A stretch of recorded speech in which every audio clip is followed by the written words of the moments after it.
चलिए आगे बढ़ेंगे। आज के सेशन में हम कुछ इंटरेस्टिंग क्वेश्चन सॉल्व करने वाले हैं। तो सबसे पहले ये क्वेश्चन का सॉल्यूशंस हम करेंगे। बहुत सिंपल सिंपल क्वेश्चन है और बड़े ही इजी इजी उनका अंडरस्टैंडिंग है। एक सर्वे कंडक्ट किया गया by a bank revealed that 40% of the accounts are saving accounts, 35% are the current accounts and balance are loan account. Balance मतलब बचे हुए लोन अकाउंट। तो एक बैंक में 40% सेविंग्स अकाउंट है, 35% करंट अकाउंट्स हैं और बचे कितने? सेविंग्स अकाउंट है हमारे पास 40%, करंट अकाउंट है 35% और लोन अकाउंट कितने हैं? बचे हुए कितने? 75 गए तो 25% लोन अकाउंट। ठीक है, अब क्वेश्चन क्या दे रखा है? पहला, what is the probability that an account taken at random is a loan account? क्या प्रोबेबिलिटी है कि कोई भी अकाउंट आपने अगर रैंडमली सिलेक्ट किया तो वो लोन अकाउंट है? लोन अकाउंट की प्रोबेबिलिटी 25% लोन अकाउंट है अमंग ऑल 100%, तो प्रोबेबिलिटी हो जाएगी यहां पे 0.25। प्रोबेबिलिटी पूछा है, बड़ा सिंपल सा है। ठीक है, सेकेंड क्वेश्चन पे आते हैं। What is the probability that an account taken at random is not a savings account? Not a savings account मतलब it can be current account और it can be a loan account. तो आ जाएगा P of C plus P of L। P of C plus P of L अगर आएगा तो ये आ जाएगा 35 प्लस 25 कितना हो जाएगा? 60%, 0.6। जय महाकाल। ओके, वेलकम बडी, वेलकम, स्वागत है आपका। What is the probability that an account taken at random is not a current account? Current account नहीं है, इसका मतलब है कि या तो वो कौन से टाइप का अकाउंट है? सेविंग अकाउंट है और वो लोन अकाउंट है। तो आ जाएगा 40 प्लस 25.65। लास्ट में, what is the probability that an account taken at random is a current account और a loan account? Current account और a loan account means not a savings account, not a savings account. तो second और fourth एक जैसी बात बोल रहा है। नॉट अ करंट अकाउंट बोलेंगे, sorry not a loan account बोलेंगे, sorry not a savings account बोलेंगे, या फिर बोल देंगे करंट अकाउंट और अ लोन अकाउंट। तो ये आ जाएगा probability of current account or a loan account will be probability of current account plus probability of loan account, same to same 0.4 plus कुछ उल्टा लिखा मैंने, not a saving account, okay, not 0.4, 0.35 plus 0.25, 0.35 plus 0.25 which is 0.6। बड़े simple simple से question थे। एक head start हमें मिल गया कि चलो हाँ हमको प्रोबेबिलिटी आती है। अब बात करेंगे कंडीशनल प्रोबेबिलिटी की। इनमें जितने भी हमने यहां इवेंट्स देखी थी ये सारी म्यूचुअली एक्सक्लूसिव थी। क्यों? क्योंकि आप देख सकते हैं probability of S intersection C और probability of S intersection L will be 0। कोई अकाउंट या तो सेविंग्स का टाइप का हो सकता है या करंट टाइप का हो सकता है या लोन टाइप का हो सकता है। कोई अकाउंट एक दो टाइप का नहीं हो सकता। मतलब इन दोनों में से कोई भी या इन तीनों में से कोई भी दो इवेंट ऐसी नहीं होगी जो एक साथ हो सकती है कि एक अकाउंट सेविंग्स टाइप का भी है और लोन टाइप का भी है, ऐसा नहीं होगा। राइट, इसीलिए ये सारी म्यूचुअली एक्सक्लूसिव इवेंट थी। अब ये म्यूचुअली एक्सक्लूसिव इवेंट थी, ठीक है। कंडीशनल प्रोबेबिलिटी में होता क्या है? कंडीशनल प्रोबेबिलिटी में ये होता है कि आपको एक इवेंट ऑलरेडी हुई रहती है, अगर हो चुकी होती है, और उसके बेसिस पे, उसके नॉलेज के बेसिस पे आपको दूसरी प्रोबेबिलिटी निकालनी होती है। जैसे कि मैंने कल आपको एक सिंपल सी चीज बताई थी। वो चीज ये बताई थी कि अगर आप ब्रेकफास्ट में आलू पराठा खाते हैं, ठीक है, वो 60% टाइम आप करते हैं। तो अगर आप ब्रेकफास्ट में आलू पराठा खाते हैं तो नंबर ऑफ चपाती जो आप लंच में खाएंगे या नंबर ऑफ रोटीज जो आप लंच में खाएंगे वो डिपेंड करेगा कि आपने ब्रेकफास्ट में क्या खाया। अगर आलू पराठा खाएंगे तो नंबर ऑफ चपातीज 2 खाएंगे। अगर आप आलू पराठा नहीं खाएंगे, कुछ और खाएंगे, तो नंबर ऑफ चपातीज 3 खाएंगे। तो जो प्रोबेबिलिटी है आपकी नंबर ऑफ चपातीज की वो डिपेंड करेगा किस पे? आलू पराठा पे, कि आपने आलू पराठा कितना खाया है। राइट, या आलू पराठा खाया है या और कुछ खाया है। राइट, तो ये जो चीज है ये डिपेंडेंसी बात आती है कंडीशनल की कि एक पर्टिकुलर इवेंट हो चुकी है, given that this particular event has occurred, now the next event you will have to calculate the probability of. जैसे कि मैं एक सिंपल सा और क्वेश्चन लेता हूं, आप लोगों ने बहुत बार ये वाले टाइप के क्वेश्चन किए होंगे कि आपके पास एक कार्ड का डेक है फुल, ठीक है, उस कार्ड के डेक में आपके पास 52 कार्ड्स हैं, राइट। अब 52 कार्ड में से आपने एक कार्ड ड्रॉ किया, करो, क्या प्रोबेबिलिटी है कि वो कार्ड आपको हार्ट मिलेगा? That card should be heart. क्या प्रोबेबिलिटी है कि that particular card which you have drawn from the deck of 52 cards is a card of hearts? आपके पास कितने हार्ट्स होते हैं? 13 कार्ड्स हार्ट्स के होते हैं, तो अगर 13 कार्ड्स है तो आपको मिलेगा 13 डिवाइड बाय 52, कि 13 में से कोई भी एक कार्ड हमको मिल सकता है। बट अगर मैंने ये कार्ड वापस रिप्लेस नहीं किया, ये कार्ड वापस नहीं रखा, ये कार्ड वापस नहीं रखा और वापस से एक और सेकेंड कार्ड ड्रॉ किया, एक और कार्ड ड्रॉ किया, अब बताओ what is the probability of heart when the first card was heart? अब प्रोबेबिलिटी ऑफ हार्ट कितनी हो जाएगा? अब प्रोबेबिलिटी ऑफ हार्ट कितना हो जाएगा? मैं इसको ऐसे ही लिखता हूं, probability of a card which you have drawn is a card of hearts. जो आपने कार्ड ड्रॉ किया है, निकाला है, वो हार्ट का ही है। अब देखिए, अगर आपकी पहली इवेंट हो चुकी है कि आपने एक कार्ड निकाला वो हार्ट था और दूसरा कार्ड निकालो वो भी हार्ट हो, तो यहां पे अगर आप सेकेंड कार्ड ड्रॉ करते हो और आपको निकालना है प्रोबेबिलिटी ऑफ हार्ट, तो यहां लिखना पड़ेगा probability of heart when the first card was heart।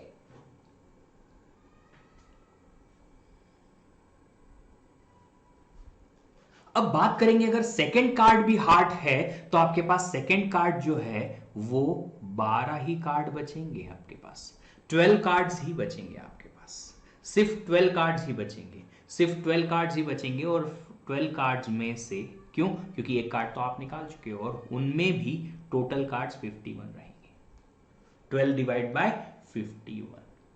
अब ये इसे बोलते हैं कंडीशनल प्रोबेबिलिटी की एक इवेंट ऑलरेडी हो चुकी है कि आपने एक कार्ड निकाला और वो हार्ट था, इसके बेसिस पे आपको दूसरी कंडीशन निकालनी है या दूसरी प्रोबेबिलिटी निकालनी है किसी दूसरी इवेंट की, तो उसे क्या बोलेंगे? इस तरीके से लिखते हैं हम P B by A,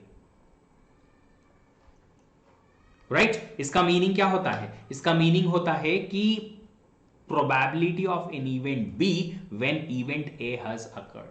Notion for this probability of B given that A has occurred.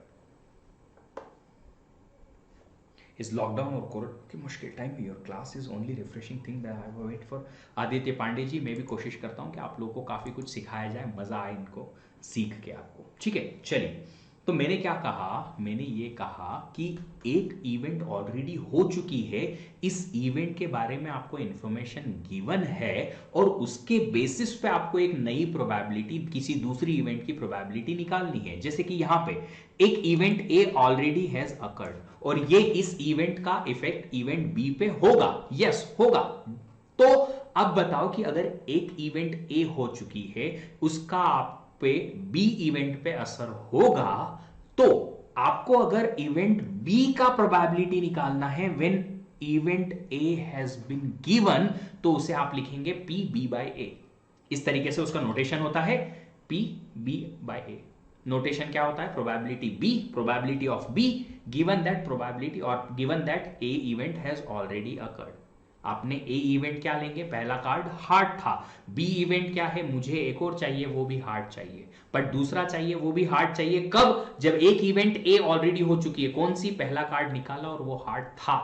वो उसकी प्रोबेबिलिटी आपको क्या होगी, probability of an event B when event है A has already been occurred.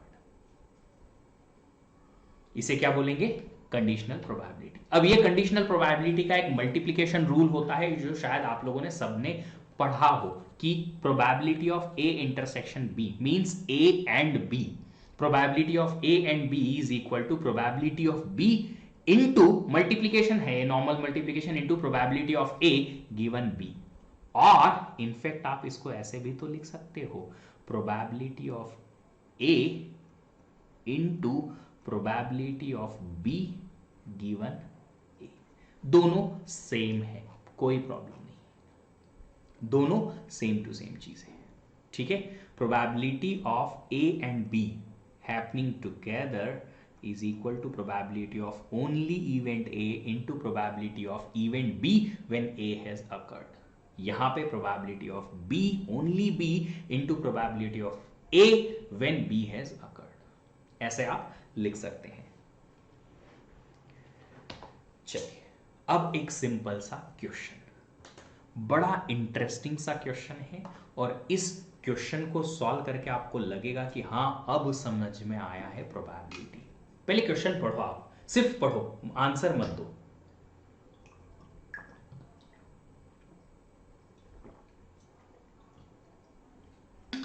Answer मत दो, सिर्फ और सिर्फ क्वेश्चन पढ़ो। यहीं से हम बेस थ्योरम जो है, BAYES, बेस की थ्योरम जो है, उस थ्योरम का एक बेसिक समझने वाले हैं। यहीं से आपको उसका बेसिक समझ में आएगा।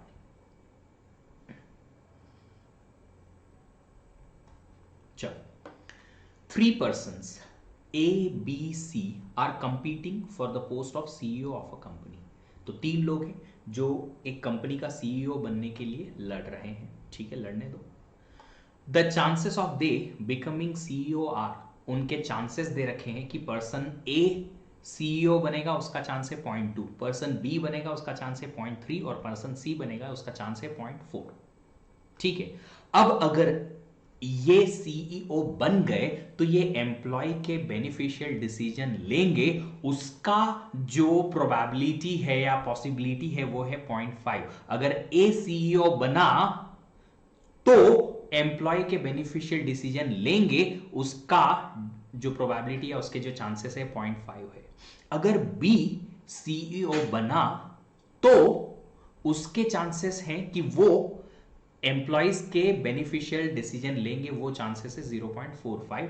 और अगर सी एम्प्लॉय जो है वो सीईओ बन गया तो वो एम्प्लॉय के बेनिफिट में या एम्प्लॉय के फेवर में डिसीजंस लेंगे, उसके चांसेस है 0.6, राइट। तो अब क्वेश्चन ये बनता है कि क्या चांसेस हैं कि एम्प्लॉय के बेनिफिट में डिसीजन आएगा अगर न्यू सीईओ बना तो।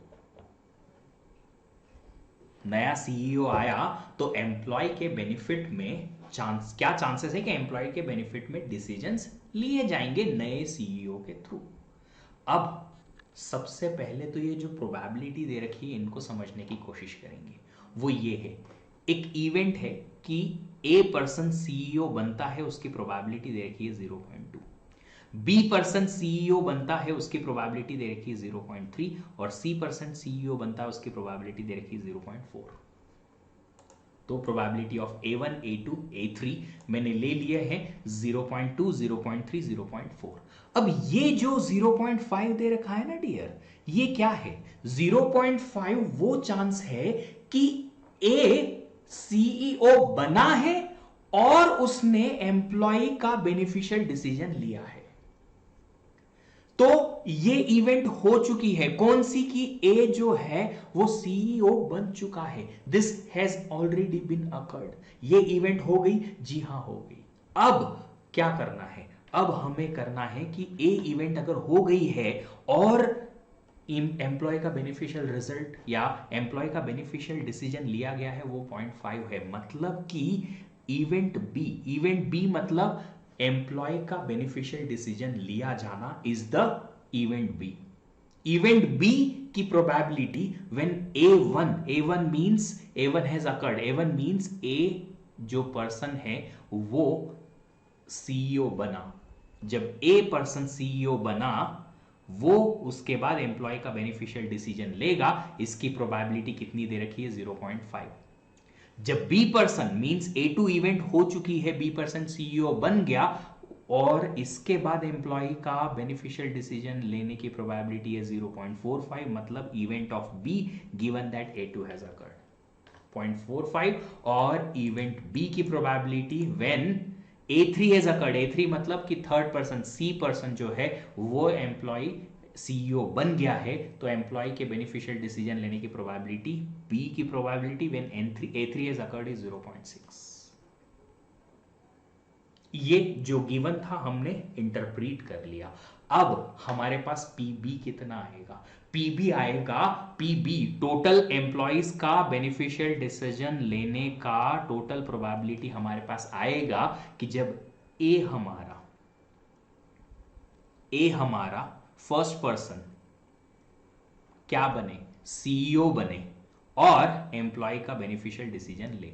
सेकेंड पर्सन सीईओ बने और एम्प्लॉय का बेनिफिशियल डिसीजन ले। थर्ड पर्सन सीईओ बने और एम्प्लॉय का बेनिफिशियल डिसीजन ले। इन सब का एडिशन क्या हो जाएगा हमारे पास? क्या हो जाएगा हमारे पास? क्या हो जाएगा? टोटल एम्प्लॉय के बेनिफिशियल रिजल्ट मिलने की प्रोबेबिलिटी। अब ये आप लिख सकते हो कैसे? मैं लिख के लाया हूं क्या? नहीं। पी बी ऑफ A1, ये यहां से आप चेक कर सकते हो, ये रहा P समथिंग इंटरसेक्शन समथिंग। पे ए इंटरसेक्शन समथिंग कैसे लिख सकते हो? आप लिख सकते हो P of A1 into P of B when given A1 has occurred. लिख सकते हो ऐसे? लिख सकते हो ऐसे? Yes. P B of A1 कैसे लिख सकते हो? बी इंटरसेक्शन A1 कैसे लिख सकते हो? ये दे रखा है ना मैंने फॉर्मूला, ये तो दिखाया था आपको, rule of multiplication. P of A into P of B given A, और probability of B into probability of A given B। यहां पे भी हमने ऐसा किया। B intersection A is probability of A1 into probability of B intersection, sorry probability of B given that A1, plus इसको कैसे लिखेंगे हम? Probability of A2 into probability of B when given A2, plus probability of A3 into probability of B given that A3। Solve करो इसको, कितना आ रहा है? Solve करो, कितना आ रहा है इसको? देखो देखो देखो कितना आ रहा है? 0.2 इंटू 0.5 प्लस 0.3 इंटू 0.45, क्लियर हुआ? प्लस 0.4 इंटू 0.6, बताओ कितना आ रहा है? 0.01 प्लस कितना आ रहा है? जल्दी बता दो।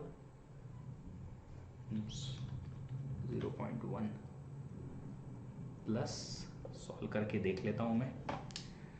0.45 इंटू 0.3 प्लस 0.135, 0.4 इंटू 0.6 0.24,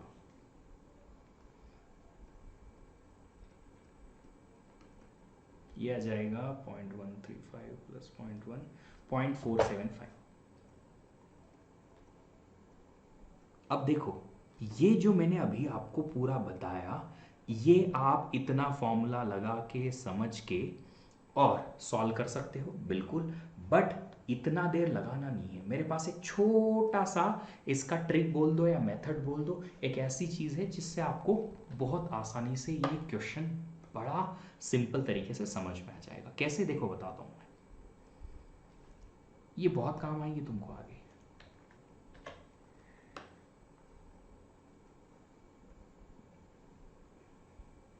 3% का सीईओ बनने का चांस, ए बिकम्स सीईओ और बी बिकम्स सीईओ और सी बिकम्स सीईओ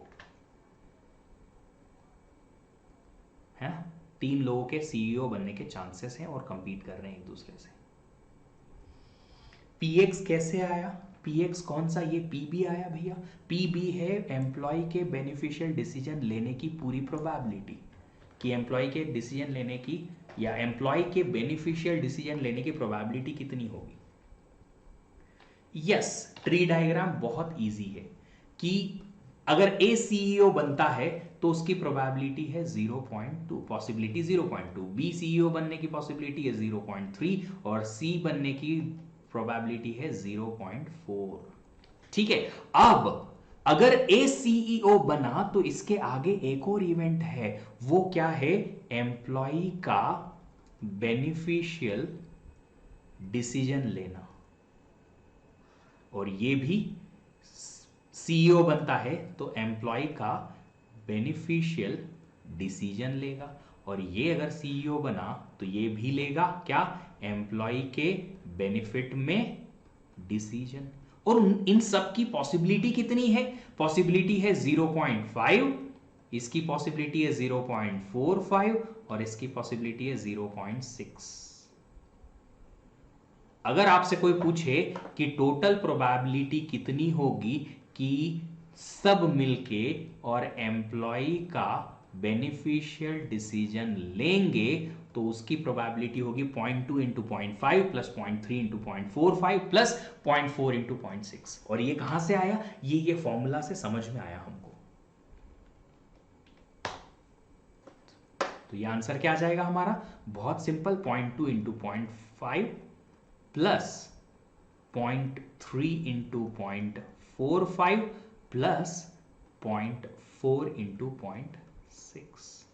और वही सेम टू सेम चीज मेथड से ही निकल के आई है, बट हमने उसको थोड़ा सा ट्री डायग्राम में देख लिया ताकि इजीली बन पाए। बस यही आपने सॉल्व करना था और आपका आंसर आ गया 0.475।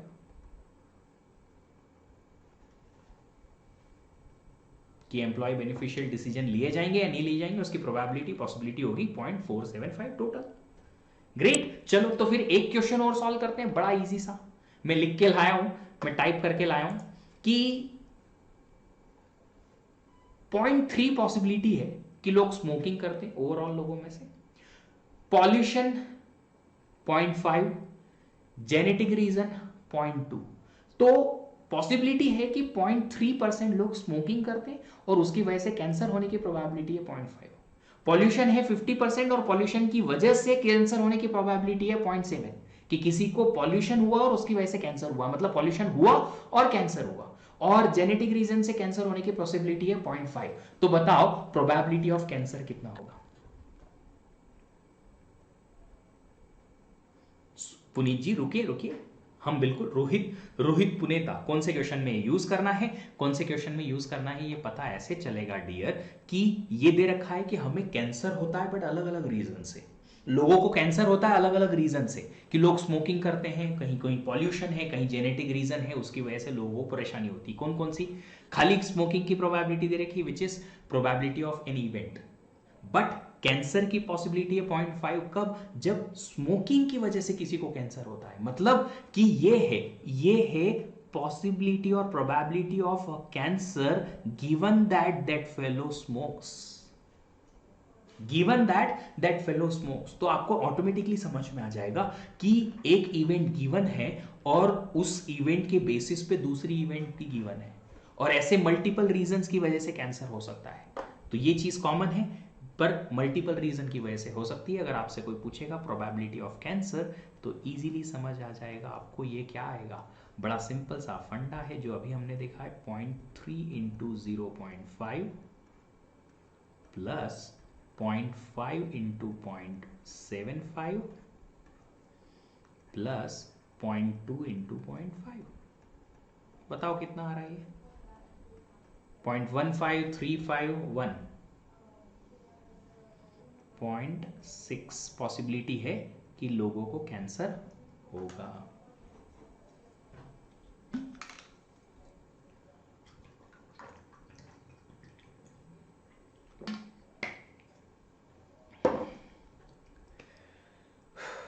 समझ में आया? चलिए अब एक क्वेश्चन और करेंगे इस टाइप का, एक क्वेश्चन और करेंगे, हाँ बिल्कुल करेंगे। An individual has 3 different email accounts, एक पर्सन के पास 3 अकाउंट है। Most of her messages, in fact 70% come into account number 1, whereas 20% come into account number 2 and 10% come into account number 3. तो जितने उसके मेल्स हैं एक पर्सन के, उनके 70% जो मेल आते हैं वो एक अकाउंट में आते हैं, 20% दूसरे अकाउंट में आते हैं और बचे हुए 10% अकाउंट नंबर 3 में आते हैं।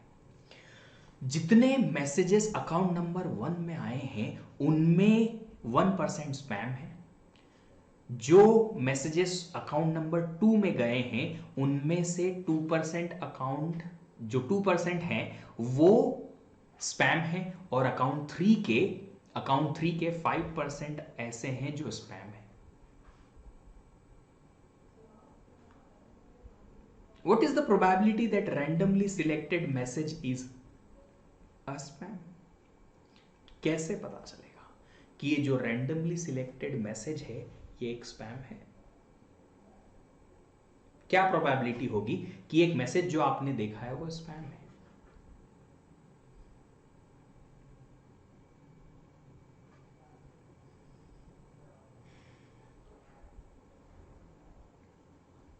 अब ये सेम टू सेम ऐसा क्वेश्चन है, सेम बिल्कुल बराबर,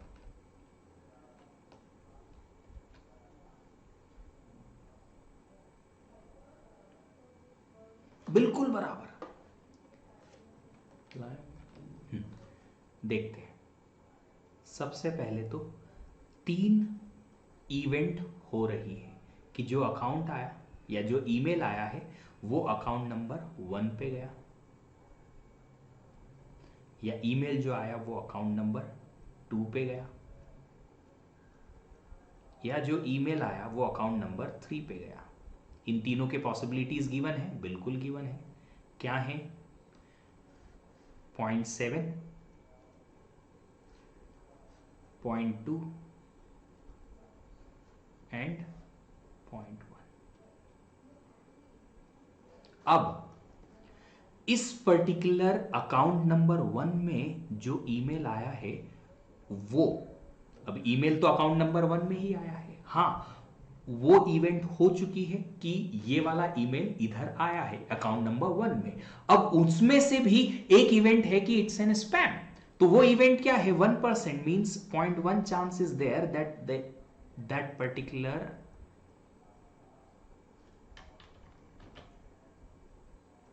ईमेल इज स्पैम। स्पैम की प्रोबेबिलिटी जब वो मेल सेकेंड अकाउंट में आया है वो, और जब वो मेल थर्ड अकाउंट में आया है, और स्पैम की पॉसिबिलिटी क्या है? गिवन है ऑलरेडी। कितनी है? यहां पे देखो दे रखी है 1%, 0.01, यहां दे रखी है 2%, 0.02, और यहां दे रखी है 0.05। तो प्रोबेबिलिटी ऑफ स्पैम क्या होगा? प्रोबेबिलिटी ऑफ स्पैम होगा कि कोई अकाउंट या कोई मेल जो आया वो पर्टिकुलर मेल जो है वो स्पैम है। उसकी प्रोबेबिलिटी कितनी होगी? उसकी प्रोबेबिलिटी होगी 0.7। ग्रीन कलर तो ऑलरेडी है, इधर से कलर चेंज कर देते हैं। 0.7 into 0.01 plus 0.2 into 0.02 plus 0.1 into 0.05। चलो बताओ कितना आ रहा है, ये कैलकुलेट करो।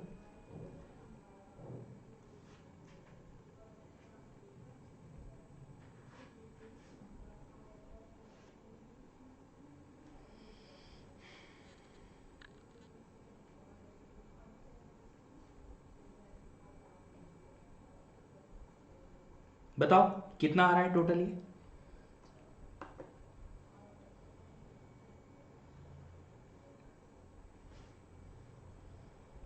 $0.016 आ रहा है मेरे ख्याल में। देखो एक बार करेक्ट है क्या?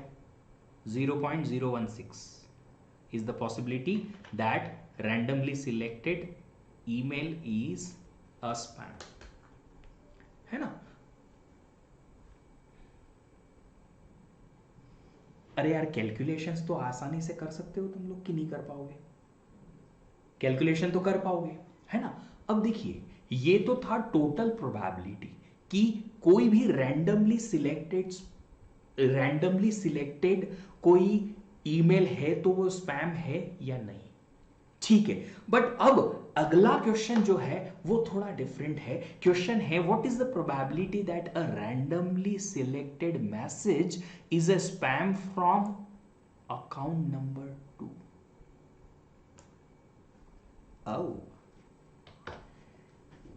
अब हम घूम गए सर। अब क्वेश्चन क्या है कि जो आपने रैंडमली सिलेक्ट किया है एक मैसेज, वो स्पैम तो है ही, बट वो अकाउंट नंबर 2 से है। वो अकाउंट नंबर 2 से है। अब क्या करेंगे? अब क्या करेंगे?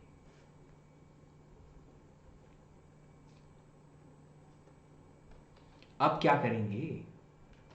अब हम क्या करेंगे बताओ जल्दी से। किसी को कोई आइडिया है क्या करेंगे इसमें? अगर किसी को कोई आइडिया नहीं है तो फिर आइडिया है ये बेस थ्योरम। बेस थ्योरम का मैं थ्योरम बाद में बताता हूं, पहले ये बताता हूं कि अगर आपको इस टाइप का क्वेश्चन आए, अगर आपको इस टाइप का क्वेश्चन आए कि एक पर्टिकुलर टोटल प्रोबेबिलिटी हमारे पास है कि स्पैम है एक पर्टिकुलर रैंडमली सिलेक्टेड ईमेल, तो उसकी प्रोबेबिलिटी आप एडिशन से निकाल सकते हैं, जी हाँ। बट अगर एक रैंडमली सिलेक्टेड ईमेल स्पैम है वो भी अकाउंट नंबर 2 से, तो इसकी प्रोबेबिलिटी आएगी ये कि the probability of an email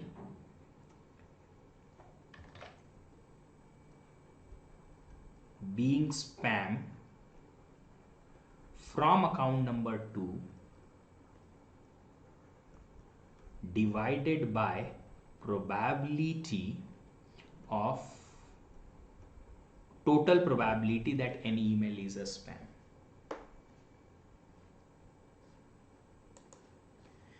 एक प्रोबेबिलिटी सिर्फ और सिर्फ अकाउंट 2 के एक स्पैम बनने की कितनी है?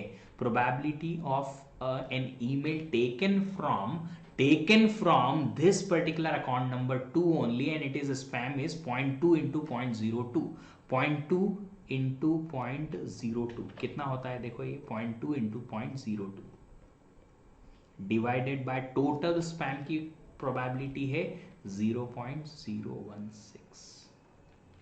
Email being spam from account number 2, ये रहा 0.2 इंटू 0.02। तो आपने ये वाली प्रोबेबिलिटी कौन सी ली है? एक्चुअली मुझे यहां पे और क्लियरली लिखना पड़ेगा कि email from account 2 from account number 2 is spam.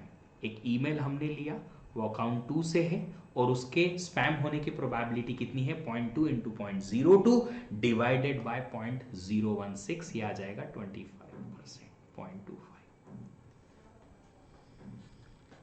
तो एक पहले ईमेल हमने सिर्फ और सिर्फ अकाउंट 2 से लिया, तो ईमेल अकाउंट 2 से लिया मींस एक ईमेल अकाउंट 2 पे ऑलरेडी इवेंट अकर हो चुकी है कि ये ईमेल अकाउंट 2 का ही है और उसकी प्रोबेबिलिटी देखी 0.2, ठीक है। फिर उसमें स्पैम को प्रोबेबिलिटी देखी कितनी है कि ये स्पैम है गिवन दैट अकाउंट 2 से आया हुआ मेल है। मींस एक्चुअली ये आपने यहां क्या लिखा है? एक्चुअली ये जो लिखा है, ये लिखा है probability of spam when given that this particular email is from account 2। ये आपने प्रोबेबिलिटी यहां पे लिखी हुई है divided by probability of total spam is probability what? Probability of a particular message which is from account number 2 given that it is a spam.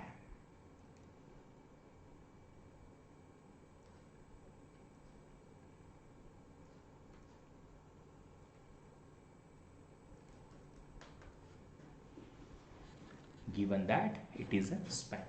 तो ये रहा आपका वही वाला थ्योरम पूरा.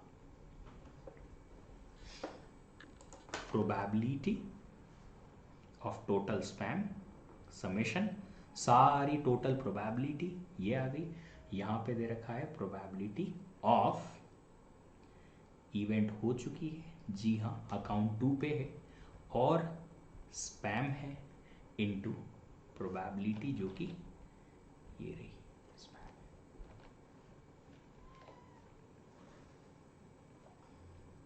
ये रही आपकी बेस थ्योरम जो मैंने आपको यहाँ पे एक्सप्लेन की. थ्योरेटिकली मैथमेटिकली देख लेना, इतना कोई खास बहुत बड़ा कोई ये नहीं है आपके पास. ठीक है, अब ये वाला क्वेश्चन हम सॉल्व कर चुके हैं ऑलरेडी. ठीक है, अब बात करेंगे हम स्टैटिस्टिक्स के बारे में. प्रोबेबिलिटी में कुछ और चीज़ें हैं, लाइक रैंडम वेरिएबल्स क्या होते हैं, डिस्ट्रीब्यूशन जो आते हैं आपके, प्रोबेबिलिटी डिस्ट्रीब्यूशन फंक्शन आता है, एस्टिमेशन ऑफ प्रोबेबिलिटी और एस्टिमेटेड वैल्यू ऑफ प्रोबेबिलिटी आता है. कुछ और छोटी मोटी चीज़ें हैं जो अगर लगेगा तो हम बाद में देख लेंगे. और ठीक है, स्टैटिस्टिक्स स्टार्ट करेंगे और बड़ा ही इंटरेस्टिंग सा फंडा है स्टैटिस्टिक्स का. क्या है, कैसे है, क्यों है, एक एक करके सारी चीज़ें देखेंगे. स्टैटिस्टिक्स एक ऐसा डिसिप्लिन है मैथमेटिक्स का जो कंसर्न होता है collection, organisation, analysis, interpretation and representation of data से. सबको पता है आप लोगों को डेटा का पे काम चलता है स्टैटिस्टिक्स में, फाइन. बट ये स्टैटिस्टिक्स का मेन जो हमारे पास मोटिव है वो है क्या? मेन मोटिव है हमें एक ऐसा कुछ एनालिसिस करना है हमारी मशीन लर्निंग या डेटा साइंस में जो हमें रिप्रेजेंट करके दे डेटा को इन मोर इंपॉर्टेंट फॉर्म और इन मोर रिप्रेजेंटेबल फॉर्म. और उनमें से एक छोटा सा जो हमारे पास फील्ड है वो है सेंट्रल टेंडेंसी. आप पहली लाइन पढ़ें, आपको बड़े ब्यूटीफुली तरीके से समझ में आ जाएगा कि ये सेंट्रल टेंडेंसी है क्या. सेंट्रल टेंडेंसी जो है वो है एक स्टैटिस्टिकल मेजर जो डिटरमाइन करता है एक ऐसी सिंगल वैल्यू जो एक्यूरेटली डिस्क्राइब करती है सेंटर ऑफ डिस्ट्रीब्यूशन को और रिप्रेजेंट करती है पूरे डिस्ट्रीब्यूशन के स्कोर को. नहीं समझ में आया? मैं बताता हूं. आपके पास 100 स्टूडेंट्स हैं क्लास में. अब 100 स्टूडेंट्स को रिप्रेजेंट करने के लिए एक सेंटर स्टूडेंट बनाया जाता है जिसे आप बोलते हैं क्लास रिप्रेजेंटेटिव, ताकि वो क्लास की टेंडेंसी को सेंट्रलाइज करके और रिप्रेजेंट कर सके क्लास टीचर के सामने या कॉलेज के रिप्रेजेंटेटिव के सामने, ताकि उस क्लास में अगर कुछ प्रॉब्लम है, कोई परेशानी है या जो भी उस क्लास का कोई भी टेंडेंसी होगी वो आगे टीचर तक, क्लास टीचर तक या डीन तक पहुंच पाए, तो उसे बोलेंगे सेंट्रल टेंडेंसी.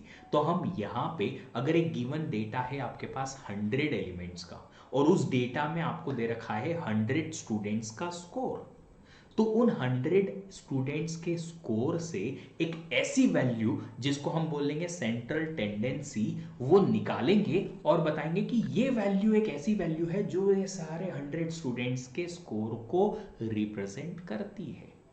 अब वो सेंट्रल टेंडेंसी क्या हो सकती है? क्या वो सेंट्रल टेंडेंसी मीन या एवरेज हो सकती है 100 वैल्यूज का? यस. क्या वो मीडियन हो सकता है? यस.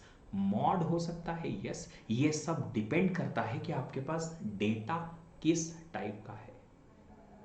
आप कभी कभी एवरेज के थ्रू बताते हो कि सेंट्रल टेंडेंसी क्या है इस पर्टिकुलर डेटा सेट की, या फिर मीडियन के थ्रू, या फिर द मॉड के थ्रू. बट सेंट्रल टेंडेंसी को लेने का क्या गोल है? The goal of central tendency is to identify the single value that is best representative of entire data set. एक वैल्यू पर वो सारी वैल्यूज को रिप्रेजेंट करती है. जैसे एक छोटा सा क्वेश्चन लेता हूं.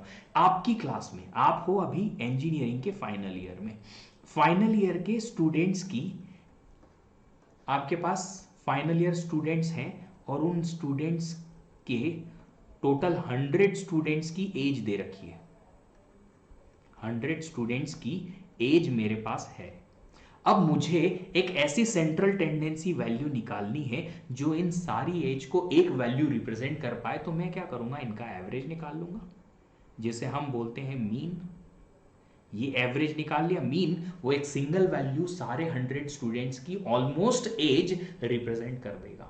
बेस्ट रिप्रेजेंट कर देगा, यस रिप्रेजेंट कर देगा, क्योंकि फाइनल ईयर तक आते आते स्टूडेंट्स की एज वही ऑलमोस्ट रहती है 21 से बीच में, 23 के बीच में, 21 टू 23 के बीच में यूजुअली।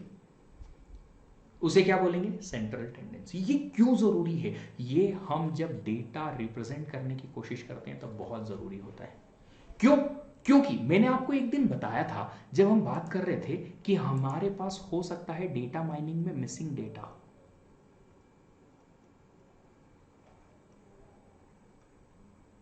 हो सकता है मिसिंग डेटा हो। हाँ, सपोज मैंने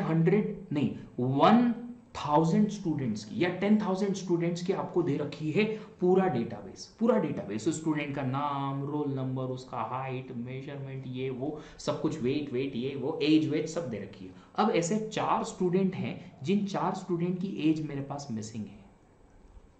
अब मुझे कुछ ना कुछ मशीन लर्निंग एल्गोरिदम रन करनी है। तो अब अगर 4 स्टूडेंट की एज मिसिंग है तो इन 4 स्टूडेंट की एज का करें क्या, ये 4 स्टूडेंट्स की एज का करेंगे क्या? ये 4 स्टूडेंट्स की एज का हम कुछ नहीं करेंगे, हम इन 4 स्टूडेंट्स की एज को रिप्लेस कर देंगे। या तो हम ये 4 स्टूडेंट्स का डेटा पूरा हटा दें कि हमको चाहिए नहीं, क्यों? क्योंकि हमारे पास एज नहीं है, मिसिंग डेटा है। बट अगर हमको चाहिए कि बाकी का इंपॉर्टेंट डेटा हो सकता है, नहीं उसकी हाइट हमारे पर्टिकुलर कैलकुलेशन में, हमारे एनालिसिस में, हमारे मॉडलिंग में काम आ सकती है, दूसरे मेजरमेंट्स काम आ सकते हैं, उसका वेट काम आ सकता है, तो हम एज को किसी दूसरी वैल्यू से रिप्लेस करने की कोशिश करेंगे, किसी दूसरी वैल्यू से रिप्लेस करने की कोशिश करेंगे। तो किससे करेंगे? सेंट्रल टेंडेंसी से। किससे करेंगे? सेंट्रल टेंडेंसी से। आई होप आप समझ पा रहे हो एक्चुअली क्या है उसका, आप समझ पा रहे हो एग्जैक्टली कि क्या उसका सिंपल सा बेनिफिट है। अब एक और एग्जांपल, अभी आप यहां पे क्या करेंगे, उसको सेंट्रल टेंडेंसी से रिप्लेस करेंगे, बट क्या सेंट्रल टेंडेंसी चूज करोगे? The average will work here, average will work here, अच्छा काम करेगी। एवरेज एज से रिप्लेस करो तो काम चलेगा, बिल्कुल चलेगा।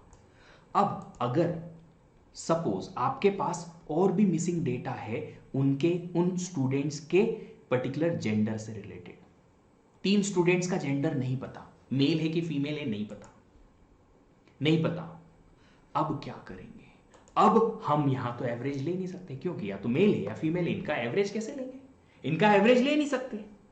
अब अगर इनका एवरेज नहीं ले सकते तो यहां पे एक अलग टाइप की सेंट्रल टेंडेंसी आती है जिसे हम बोलते हैं मोस्ट फ्रीक्वेंट जो वैल्यू है उससे रिप्लेस कर दो। अगर हमारे पास क्लासरूम में मेल ज्यादा है तो इन तीनों को भी मेल ले लो, अगर हमारे पास क्लासरूम में फीमेल ज्यादा है तो इन तीनों को भी फीमेल ले लो।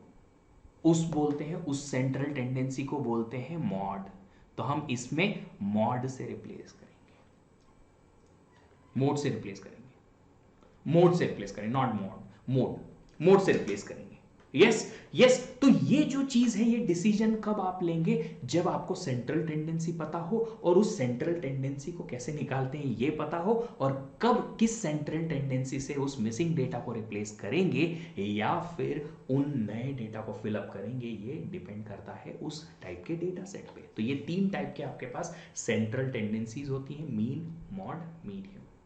Mean, mode, medium. It's time to experience something glorious. Unacademy Combat. Compete, crack, conquer. A challenging GATE contest engineered to give you an experience like none other. Where you put your knowledge to test and battle it out with the best. To bring out the best in you, Unacademy Combat is the most competitive, gamified contest for GATE till date, with the best of the questions by best educators. with detailed video solutions from top educators right after each contest. Combat live with peers to get real-time rankings and win big. Participate in every contest to improve your ratings. Challenging contests every fortnight or alternate Sunday. Live ranking after every question. Big rewards for top rankers. Your passion to crack Gate deserves this. Your hard work towards your dream deserves this. Fuel your inner fire for the ultimate Gate challenge. Unacademy Combat. Register now.